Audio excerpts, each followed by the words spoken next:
Viewer, welcome to Elimu TV, our program, The World. And today we are lucky to have Brazilian Ambassador Marcela Nicodemos taking us through their country. And you're very welcome. I'm sure we'll learn quite a lot. Tell us, you're very welcome to the program. Thank you. Yes, yes. Tell us about yourself. How did you become an ambassador in your country? How long have you worked in the world of being an ambassador, diplomat? Yes. Well, in Brazil, to be a diplomat is a career like being a military.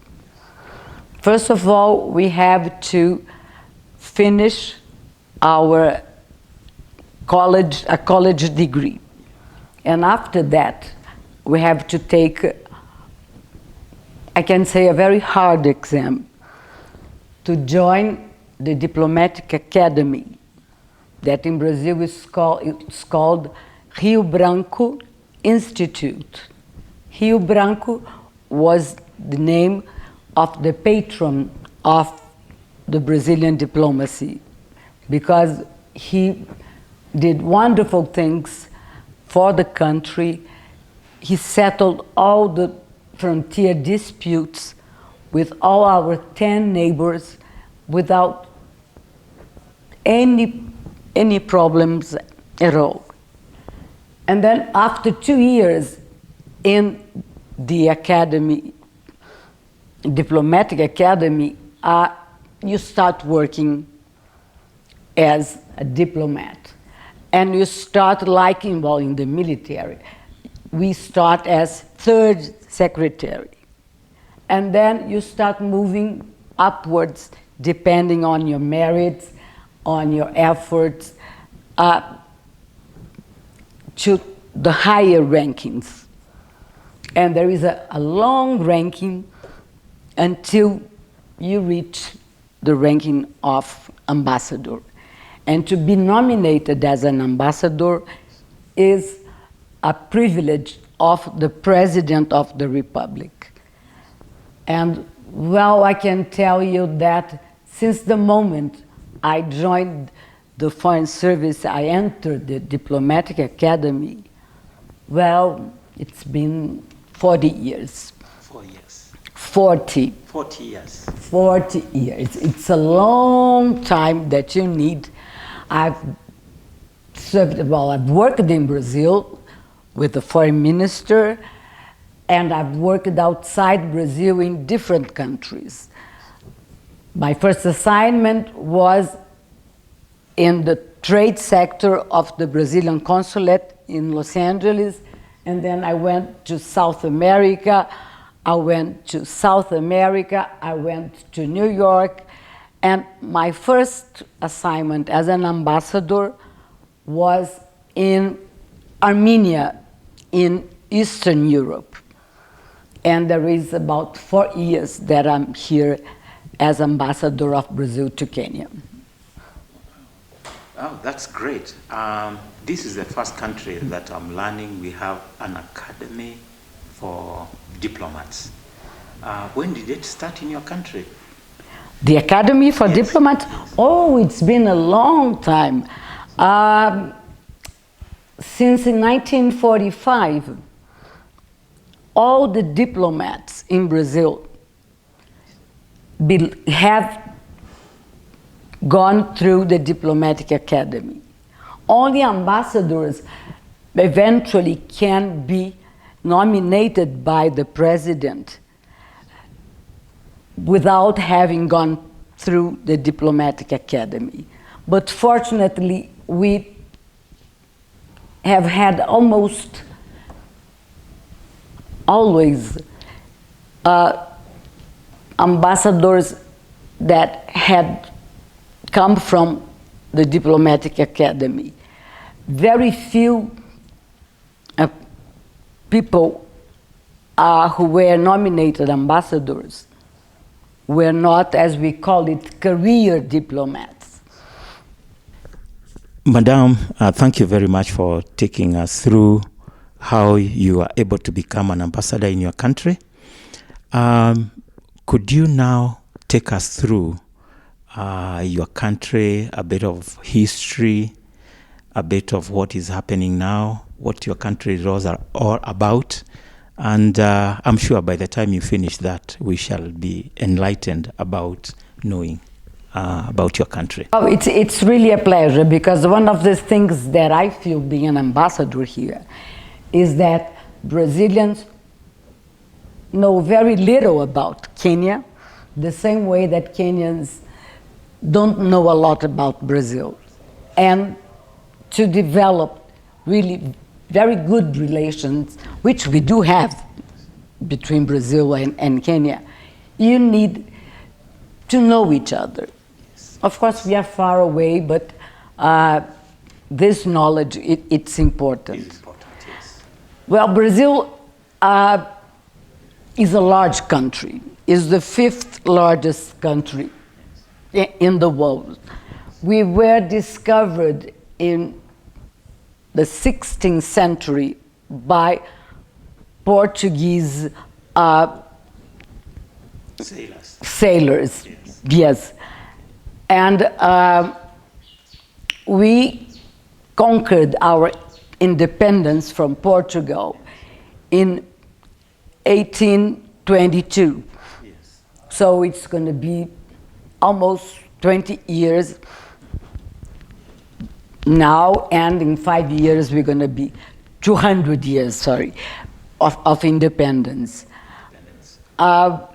One of the very positive things about the colonization by the Portuguese is that the Portuguese had a very relaxed, let's say, relationship with the indigenous people that they found in Brazil, and later on they brought from Africa a lot of slaves. But yes. This was mainly from West Africa. Absolutely, almost always from West Africa, from Benin, from Togo, from Nigeria, from Ghana, from Angola. And well, I think we were on one of the countries that had more African slaves, and we were, that's for sure, the last country to liberate the slaves. And unfortunately, we still have problems. We are not a racist society, because even during the time of the slaves, there was a relaxed relationship between the masters and the slaves, due exactly to the mentality of the Portuguese people and then of the Brazilians, the ones born in Brazil. Okay. A bit of history. When the slaves came from West Africa to Brazil, what work were they coming to do there? Oh, mainly agriculture. Mainly agriculture, because Brazil, they start producing a lot of sugar, mainly the sugar plantations. But there were also mining. Brazil, at that time, they discovered lots of gold, diamonds, and precious stones. So in 1888, when slavery was totally abolished, we opened up the Brazilian frontiers to immigration, to replace the slaves, their work power with immigration, well, from Italy, Germany, and well, Japan, and several other countries. But the slaves stayed there, with the only difference that, well, they could come and go whatever they wanted, and if they worked, they had the right to salary as everybody else. Okay. And Brazil today has the second largest African population of African descent. Only Nigeria has more black people than Brazil. Wow, that's interesting. Yes, coming back now to about your country, we have had a bit of history of your country. You can now take us through the size, the population. Yeah, from there on, I'm sure we can pick it up. Well, as I already mentioned, we are the 5th largest country in the world. The territory, the Brazilian territory, corresponds to 8.5 million square kilometers. We have also a very long coastline. We face Africa on the other side of the Atlantic. Our coastline is over 5,000 kilometers. Our population is right now, with our last census was some years ago, and is estimated around 205 million inhabitants. And we right now are facing where we are starting to recover of a very serious economic situation that put the country in recession, and our economy shrank, but we are starting to recover, and we are confident that with all the natural resources that we have and the manpower that we have, we'll be able to do that, because after all, Brazil, even after recession for the last 2 years, we still can be counted among the 10 largest economies in the world. Oh, that is very great. Your backbone of the economy, what is it? Is it agriculture? Is it mining? Is it what is the backbone? What is the main thing in the economy? I would say, and with pride, that it's agriculture. We produce and we export a lot of agricultural products the same way as livestock. Meat, of being it beef meat or pork meat or poultry meat, we export it a lot. So, and with this, we also have manufacturing.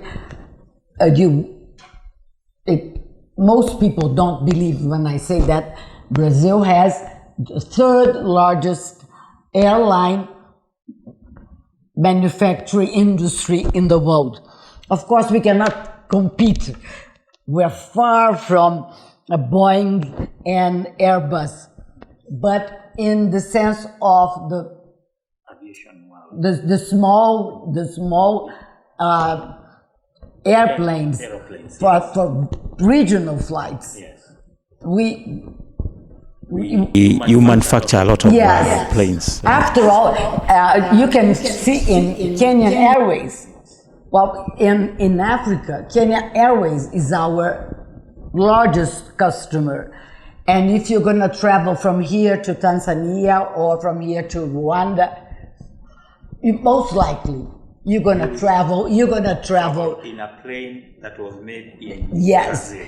It's an Embraer. That's the name of the company.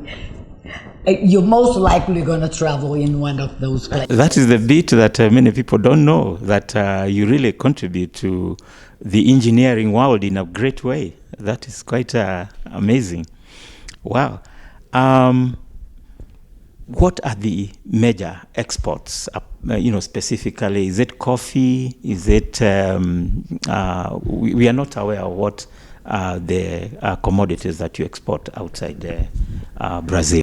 Well, coffee used to be our main export for many, many, many years.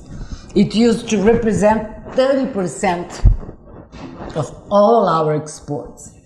But with the diversification, coffee is still important, but not as important as it used to be many years ago. Nowadays, we have the soybean and the soybean products. We have maize, orange and orange juice concentrate, and speaking from the side of agricultural products, and also meat, beef, pork, and also mainly poultry meat. Yes, you'll also notice when you look at the map that your country has one of the largest river in the world, and there is quite a bit of forest, big forest in your country, the Amazon. Can you shed some light on that area? Well, in the northern part of Brazil, we have, the largest tropical forest in the world, which we share also with other Southern American countries like Venezuela, Ecuador, Peru, Colombia, Ecuador. But the largest part of this tropical forest, anyway, is inside Brazil. It's a major challenge because it's a great responsibility for the country to preserve, to conserve the forest. And there is always the doubt between, using the forest for the development of the country or conserving the forest, because it's so important to preserve and to conserve nature. We have been doing, not without a big effort, but we've been doing a pretty successful effort to try to keep a balance between the exploration of the natural resources and the conservation of the forest. And amid the forest, we have the largest river of the world in terms of the volume of water.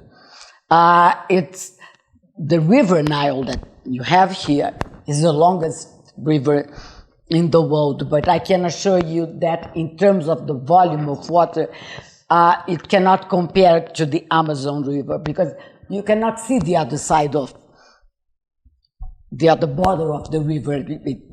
It's really huge. And also it goes through several countries, but the vast majority is inside Brazil. We know this is a real asset that we have, but we also have to preserve it, because this is what that tomorrow can be one of the natural resources that will bring problems to the world, because we know that in many countries, including Brazil, there are parties where, in Brazil we have some parties in the northeastern part of the country where we don't have rain for 5 years. So it's very difficult to keep crops and livestock and even families living there. The same way that you have here the arid and semi-arid areas and other parts of the African continent that are now facing serious problems. Oh, what is the forest cover in your country, like in percentage-wise? It's about 40% of the country. Wow, that's great. And you've been trying very much to increase the percentage rather than reduce it. That's why you're saying you're doing a lot of conservation. Well, the most effort that we can do is not to allow the cutting of the forest. The government has a very advanced system of satellite surveillance in order to control if the people are cutting the trees. Okay. And that's the maximum that we've been able to do so far. Because there is, well, we have lots of natural resources, but there is a very large population that also needs to be fed and to have resources for prospering life. And that's a major challenge, not to allow these people to have access to the forest. Your country is food sufficient. I'm sure you do more export than importing food stuff. Yeah, we still import sometimes, depending on the weather, if there is a drought, or if there is lots of rains with floods. But actually, we export more than we import food. Do you have a desert in your country? No, we have semi-arid areas. We have areas like, for instance, that could be compared to your savanna. For instance, in the middle of the country, we have an area that we call Cerrado, that could be compared to the Caatinga, to the savanna that you have here. And then we have a part that is the closest part to Africa, in the northeastern part, that we call Caatinga, that is really arid, but it's not a desert, because when it rains, it pours. That's the problem. Okay, that's great. In the area of tourism, I'm sure with a lot of the forest, the big river, and being also a country that does very well in soccer, I'm sure there are a lot of tourists who come to your country. Can you talk about that? Bob, I think you have more to talk about tourism than we do. Because despite the fact that we are a large country with all these that you consider a major attraction, the forest, the river, the tourism sector in Brazil is not as developed as it could be. And in this sense, I consider that we have a lot to learn from Kenya. We just have a couple of wild animals. We don't have the big wild animals. The big five. The big five, no. We have the jaguar. That is, I think that's maybe a cousin of the cheetah or something. But we don't have that. And we don't have developed a tourism sector, because it has to be very, very well organized in order not to damage either the forest or the river. Because, you know, people, whenever they go, well, we tend to leave behind, well, a lot of dirty and garbage and things like that. So it needs to be very well organized, and we still didn't get to this point. We are lacking the knowledge and the technology that is needed, and that we could very well learn from Kenya. Wow, that's interesting. Okay, your government, how is the structure of the way the country is run from the political point of view? Well, when we became independent, we based our geopolitical organization the same as our system of government in the one that existed in the United States. So it's pretty much the same. We have 26 states and one district, federal district, and each one has a governor, and they are responsible for parts of the revenue that's generated and for covering for issues like education, security, health, and we have a president. We are a presidential system, and we have a Congress, a parliament, with two houses. The higher house, which is the Senate, and the lower house that would correspond to the House of Representatives or your National Assembly. Okay. Oh, that is very good.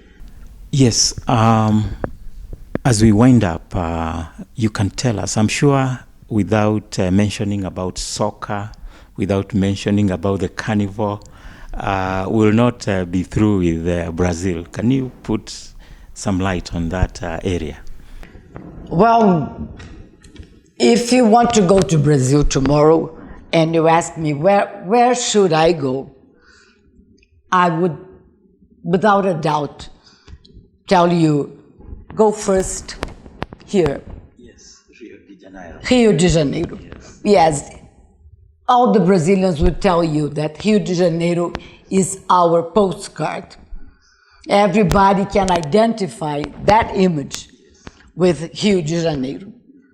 But we have many other interesting places in Brazil also. In this area, in the middle of the country, we have a sort of savanna, but with the difference that a large part of it gets inundated during the rainy season. And then with that's why it's called Pantanal. Pantanal. Yes. Okay. And there are many interesting animals. We have there lots of, not crocodiles, but I can't remember. It's of the family, but they are smaller ones. Alligators. Thank you so much. Lots of alligators and lots of birds, and that for environmental tourism, it's a very nice area. We have other areas like this one. These are the historical cities. They stay in one of the states in the middle of the country, which is the state of Minas Gerais. It doesn't have a coastline close to the sea. Interior. Yes, in the interior. And they are cities that were preserved from the time before Brazil became independent. And people who lived in this area, they played a very important role during the process that led to the Brazilian independence. These are cities like Ouro Preto, Mariana, Sabará, São João del Rei, lots of these cities. And then, well, of course, you have São Paulo, which is the largest city in South America and the largest city in Brazil, where you find, well, almost everything that you want, because it's a very wealthy city. It's the wealthiest city and the wealthiest state in Brazil. You have wonderful beaches in the northeastern part of the country. And there is really a great variety and diversity of places that would serve any interest that a tourism can have. You have carnivals in your country? Carnival? No, celebration. Yes, and a carnival, it's one of the most important celebrations that we have, especially in Rio de Janeiro, but all over Brazil. All over Brazil. Celebrated. Oh, yes, intensely. You have 4 days. 4 days. 4 days. In February or March, depending, because the date of Carnival has to coincide with the end of the Carnival being 40 days before Lent. Because actually it started as a religious. Oh, it's related to religion. Yes, because during Lent, the 40 days before the crucifixion of Jesus Christ, during this period, people would be very pious and reserved and not too enthusiastic. And so they developed a tradition of, well, let's do all the partying that we can before we start Lent. Where I remember when I was a child, well, you couldn't even sing during Lent. But after the Lent now you can sing and celebrate. Yes, moderately, yeah. No, there is no more that very rigid tradition. But anyway, Carnival is linked to that religious tradition. And Brazil, I think it's commemorated in a more enthusiastic way than any other place in the world.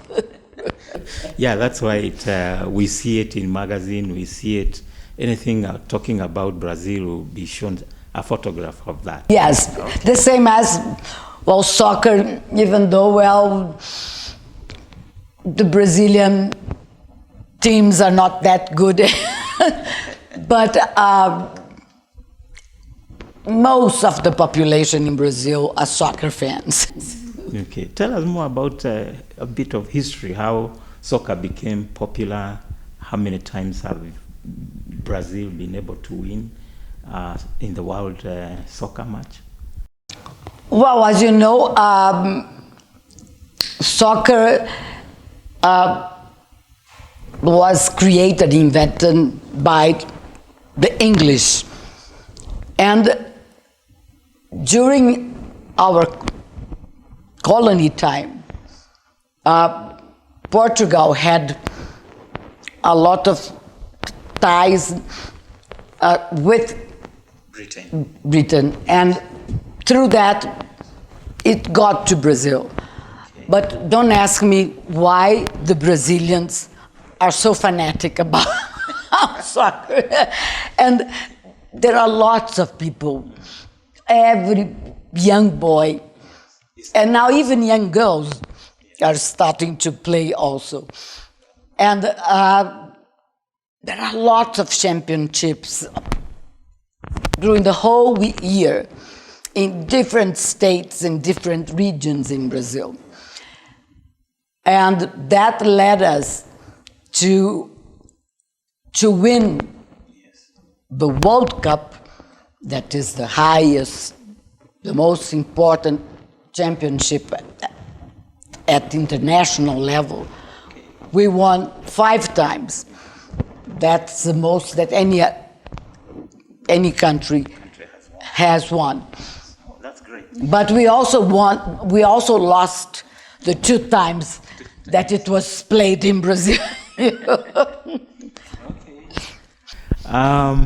Coming just briefly to education system structure, how many years do Brazilians spend in college just before primary school, primary, secondary, and university? In years, take us through that. Well, since you enter the educational system, well, you have 8 years that are compulsory, and this will include the primary and the secondary years. 8 years of primary and middle schools, and 4 years of secondary schools. And from there, you have to take a very difficult exam, because it's very competitive, to be able to enter college. And we have many colleges in Brazil, and some of them are the best in the country, that are totally free of charge. But unfortunately, most of those who enter these these colleges free of charge are people from the middle or the higher classes, because they have studied their basic studies in private schools. And so they are better prepared than their other colleagues who studied in public schools, unfortunately. And there is a very serious effort to improve the public schools. And then, well, usually college is 4 years, but it will depend. If you go to study law, it's usually 5 years. Well, medicine, it's many more years, because you have the specialization period that you have to be, well, working in a hospital. And before you get your certificate and be allowed to practice medicine, well, it's at least 7 to 8 years. Religion-wise, the country is Catholic, or?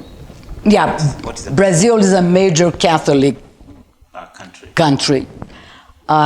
We used to be the largest Catholic country in number-wise. Yes, number-wise. Population-wise. It has been decreasing. Other Christian religions have also penetrated. Yes, they have penetrated. And one of the interesting things in Brazil is that there is a lot of syncretism, of mix of different religions, especially the religions that the African slaves brought with them when they were taken to Brazil. And in the beginning, well, their masters would not allow them to practice their religion. But then they found ways of doing it. And they exist until today, and they are accepted and they are practiced by many people in Brazil. Okay. Yes. In Brazil. Okay. Yes, now as we conclude, you have been here in Kenya, you have a lot of activities. What is one of your challenges as an ambassador, or not only in Kenya, but any country you have served? What is that you find being a challenge as a... I think that for most ambassadors, the biggest challenge is to try to identify the potential of the country where you are, with its interests and its needs, and try to match them with the country. Yes, with oneself's countries, and bring these together to make both countries develop in a better way, and to get closer together in the benefit of their populations. Okay, that's great. Now that you have been in Kenya, what would you be keen to be remembered about the time you have been in Kenya as an ambassador? Well, I would love to be remembered as an ambassador that, well, was able to understand the Kenyan people and was able to bring Kenyans and Brazilians closer together, despite of the long distance, geographical distance between our two countries. That's great. So thank you very much for telling us a lot about your country, Brazil. We hope that we'll continue learning more. So viewer, today we have had the ambassador representing Brazil in Kenya, Marcela Nicodemus, taking us through about something about their country, what they do, what their culture is all about. I'm sure you have enjoyed that. This has been your program, The World, and this is David William Wenena, who has been your presenter. And until next time, this is Elimu TV. Thank you very much.